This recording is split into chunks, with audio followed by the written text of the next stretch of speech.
So have you ever found yourself just replaying an argument in your head, like hours after it Oh, happened? absolutely. And suddenly you think of the absolute perfect, devastating comeback. Right, exactly. You're just wishing you could, I don't know, rewind time, instantly outsmart your worst enemies, and expose every single lie they've ever told with just flawless comedic timing. I mean, we all crave that immediate, undeniable vindication, you know? It's a very human itch to want to pull back the curtain and show everyone the absolute truth. Yeah, and that desire is exactly what this hyperkinetic literary subgenre, known as Duanju, has basically weaponized. It turns that feeling into a literal law of physics. It really does. It's wild. So today for our deep dive, we are looking at a wildly addictive fictional web novel called Transmigrated as the Doomed Fake Heiress.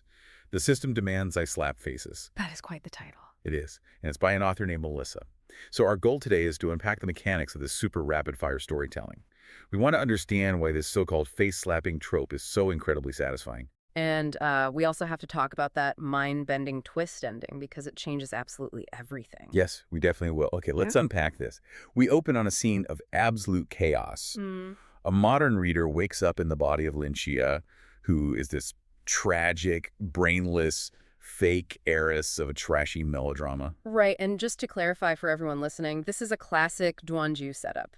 The author specializes in these fast-paced master novels. Which is basically designed to pack the emotional punch of like a 100-episode TV drama into a single breathless read, right? Exactly. It's narrative engineering at its most efficient. You get all the dopamine without the weight. So Lynchie is bleeding on a marble floor in a ballroom.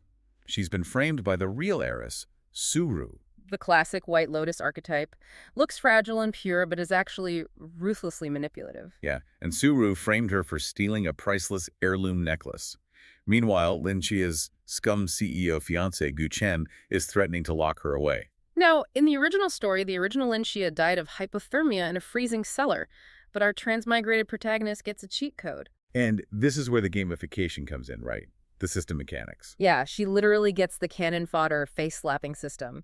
It activates the moment she wakes up. Which is just the best name for an interface. So the system immediately gives her this god-level appraiser eye, plus a starting balance of face slap points. And instead of begging for her life, she does something completely unexpected. She grabs that supposedly priceless blue diamond, the star of the ocean, and crushes it with her stiletto. Which, wait, a real diamond would absolutely snap a heel, right? Oh, instantly. It's the hardest natural substance, but this thing just turns to white powder. Right, because the glowing blue text from her appraiser eye reveals the truth. It's a blue glass and zirconia necklace from the Yiwu wholesale market. Worth about what, $6.50? Yeah, exactly. $6.50 USD. She publicly exposes it in front of all these billionaires. Boom. Conflict over in 3 seconds. It's amazing.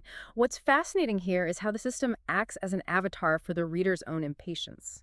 Oh, that's a good point. Because normally you'd have like a 50-chapter arc of her slowly proving her innocence. Exactly. But here, the system literally rewards her with a currency. Points for publicly insulting the villain's intelligence. It monetizes the vengeance. It's like bringing a bazooka to a water balloon fight. There's just immediate gratification. Yeah. But if she wins that easily, the author has to exponentially escalate things. Oh, they do.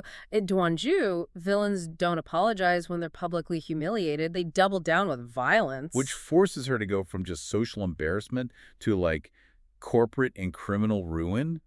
So Gu Shen gets furious and orders his massive bodyguards to just break her legs. And she doesn't even flinch. She uses those points she just earned to buy a 10-minute martial arts grandmaster experience. For 2,500 points, I think. And then she just sends a 250-pound bodyguard flying into a caviar buffet. It's so visceral. And then Gu Chen threatens a total media blackout. He says he's going to make her vanish. So what does she do? She buys a phantom hacker module. She broadcasts his own audio over the ballroom speakers. The embezzlement plot, right. Yeah. Him plotting to embezzle $3 billion from the Gu Group pension to the Cayman Islands. And he's arranging an accident for her. The stakes just double every chapter. But wait, let me push back on this a bit. Because right after this, the Sue parents disown her, claiming she owes them her life. So she deploys an absolute truth halo. Area of effect, 10 meters. Anyone inside completely loses their psychological filters. Right. And the parents involuntarily confess their darkest secret. that Suru never even had leukemia. They faked the cancer. Faked the cancer. And they heavily sedated Lin Xia to harvest her ultra-rare golden blood RH null blood to sell to billionaires to fund cartel gambling debts. I mean, aren't these villains almost comically evil? It sounds absurd, yeah. But this is a hallmark of the Duanju style. The villains can't just be mean or neglectful, because they have to be irredeemable monsters to justify the extreme, cathartic slaps the protagonist delivers. If they were just bad parents, ruining them completely would make Lin Jia look like the bad guy. Oh, I see. So you need maximum villainy to allow for maximum guilt-free vengeance. Exactly. It clears away all the moral ambiguity for the reader. That makes a lot of sense. So with Gu Chen and the Su family utterly destroyed, there's a power vacuum in the ballroom. And that brings us to the ultimate apex predator of the novel. Enter Lu Qingshan. He arrives in an electric wheelchair, flanked by this tactical army. Yeah, he's this sickly, crippled oligarch who basically controls the global underworld and financial markets, and Gu Chen actually begs him to kill Lin Xia. A terrible move on his part. Lu Qingshan just ignores him, kisses Lin Xia's hand, and drops a marriage certificate. Wait, a marriage certificate? Where did that even come from? He bought her proxy marriage contract from a broker. The Su parents originally tried to sell her to a 70-year-old pervert to pay those cartel debts. Wow. But here's where it gets really interesting to me. Because Lu offers to have his men break Gu Chen's legs for her. And she refuses. Right? She has this great quote. She says, "A snake doesn't stop biting just because you break its tail. You have to pull out its fangs." And then Gu Chen's kneecap just gets shattered with a steel baton. By her. She isn't just surviving the story, she really wants to conquer it. Exactly. So then they leave in his armored Maybach. And Lu reveals his real motive. He has this congenital poison, and Lin Xia's rare blood enzyme is literally the only stabilizer. So he offers a trade.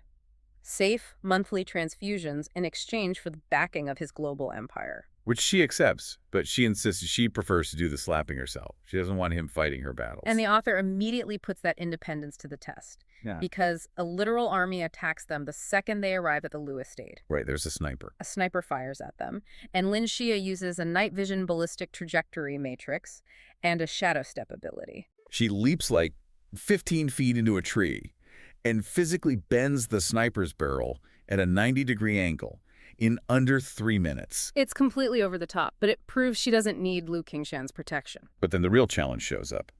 The arrogant elders and Yu Muxu, the northern warlord's daughter, and they brought 30 elite shadow death guards. Heavily armed. And Yu Muxu offers Lu Qingshan this $3 billion Nine Heavens cleansing pill, crafted by the legendary ghost doctor. And she demands he divorce Lin Xia for it. Right. And this is my favorite part, because the system triggers the hidden big shot identity protocol. Yes, because Lin Xia actually is the supreme ghost doctor. She's the apex sovereign of the global syndicate. The author just brilliantly layers her powers here. She isn't just relying on the system's store anymore. The system is basically unlocking her own pre-existing god-tier background lore. Exactly. If we connect this to the bigger picture, it's the ultimate power fantasy, the secret monarch hiding in plain sight. It's the ultimate antidote to imposter syndrome. Because that $3 billion pill Yu Muxu is holding, it's actually oxidized trash that Lin Xia threw away 3 years ago. It's hilarious. And then Lin Xia reveals the black gold apex token.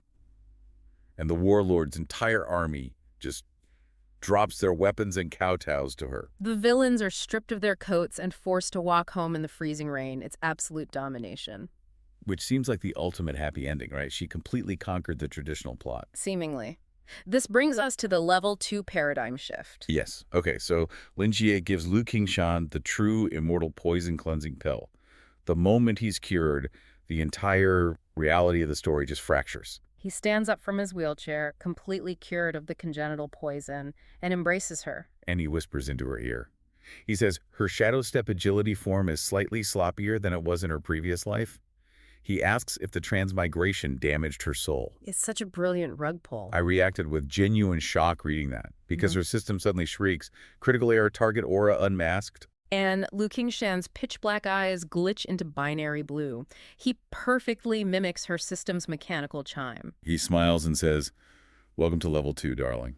Did you really think I'd let you play this game alone?" Which is just, wow, it brilliantly upends the entire Duanju format. Because the ultimate big boss wasn't a novel character at all. He was another system user.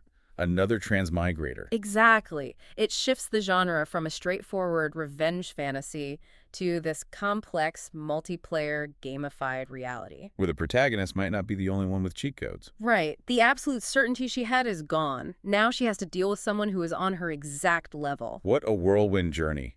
I mean, from a $6 fake necklace to cartel blood harvesting to bending sniper rifles and finally this jaw-dropping revelation about the romantic lead. Author Melissa has absolutely mastered this relentless dopamine hit pacing. She really has. And for you listening, I want you to consider the appeal of these stories, especially when you're feeling overwhelmed by real-world complexities. Yeah, real life is messy and slow. Exactly.